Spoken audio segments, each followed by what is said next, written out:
Probably like Oreos or carrots. Yeah, That is so random. I love it. You're like yeah, super unhealthy, and then let's just throw a carrot in there to feel good. yeah. You know?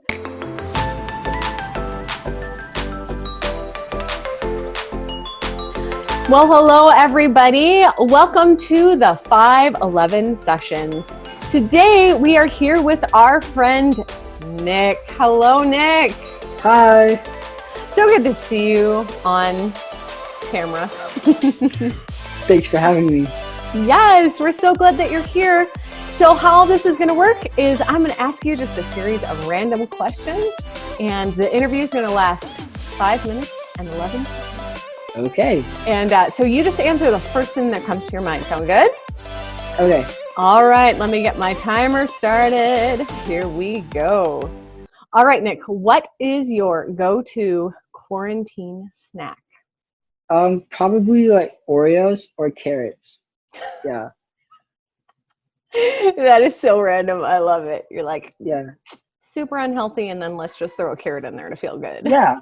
You know, not completely going. Yeah, right. All right. So I know that you had to start your online school this week. So tell hmm us what's been your maybe favorite thing about that, and then maybe your least favorite thing about it. My favorite thing about it is kind of like being able to just do it whenever I want, and kind of being like taking a break. Like I'll do it for an hour and then I'll stop and then I'll come back to it for like 2 hours, and yeah. And then my least favorite is probably having to go back to school after not being in school for a long time. Yeah, that's pretty rough. Yeah, it really is. All right, so I'm gonna bring it just a little bit more serious here. So think Okay. about all this time that you have had at home. What do you feel like God has maybe been saying to you or teaching you in all of this extra time that you've had? Probably I would say that he's teaching me to be like to not always be moving so much and just take some time to appreciate the people that I have around me, and not just like my friends, because my friends were kind of like the main people who I was seeing. Mhm. And so now I'm like with my family a lot more, so it's more appreciating my my mom and my dad and my sister, like just that stuff. Yeah, that's hmm really good. Thank Thank you so you. much for that. That's been great. Um, what would you say? I don't know about you, but I've kind of had some days that I've been excited and had fun and relaxed. Yeah. And then I've had some other days where I'm need to get out of the house, or maybe I'm just even feeling kind of depressed. How would you encourage somebody? Maybe they're watching this right now and they're feeling kind of down. What would you say to them to encourage them today?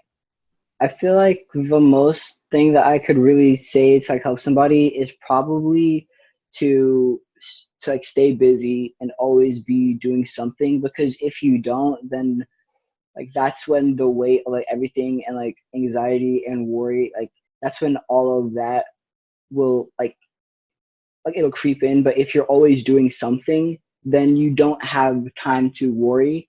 And so that's probably what I would tell somebody. Just always be doing something, stay busy. That's good. My mom always used to say that if my dad was out of town or something, she would always say, I'm just trying to stay busy, keep Yeah, myself yeah, preoccupied. stay busy. You can't think about anything. Right? Okay, so I see that soccer ball behind you, and maybe I'm Yes. giving something away, but I'm not really sure. But I am wondering, once we're able to be with groups of people again, what sport are you really excited to play? Let's see. Man, I don't know, maybe soccer. I don't know. I don't know. Yeah, probably soccer is probably the one thing that I really want to get back to doing. It's like I can do it now, but it's not the same. Yeah. The arguments on the field, you know, I just really miss that, being tired all the time. But Yeah. there is Sprinting. nothing like a good old sprint that'll make you feel alive. It's true. I do agree with you on that one. Yeah. Okay, so here's what we all want to know. Has there been Yes. something maybe new that you've done at home that you probably wouldn't have done had you not been stuck at home for a really long time? Well, I made a blanket. Well, I didn't really make the blanket. I was there when the blanket was made, and and it was not really my idea. Well, it was sort of my idea to make the blanket, and I was like, hey, it would be really fun if we made this blanket. And then I kind of did one side of it, and I was like, wow, this is really difficult. Turns out I don't know how to tie a knot very well. Oh, So yeah. hmm So So you helped with the blanket in theory and then a little bit practically. I was the cheerleader, really. I was like, yes, make that blanket. So who finished it off? Probably my mom and Wow. my dad. Yeah, they really finished it. Yeah. You know, Nick, that is the end of our time. I can't believe that went by so fast, but I'm so excited to hear that you were creative with a blanket and then you I, delegated. I try. No. Well, true leader. You know me. That's just It's just who making you are. blankets. All right. So, Nick, go ahead and sign off for all of our friends. Thanks so much for doing this with us today. Of course.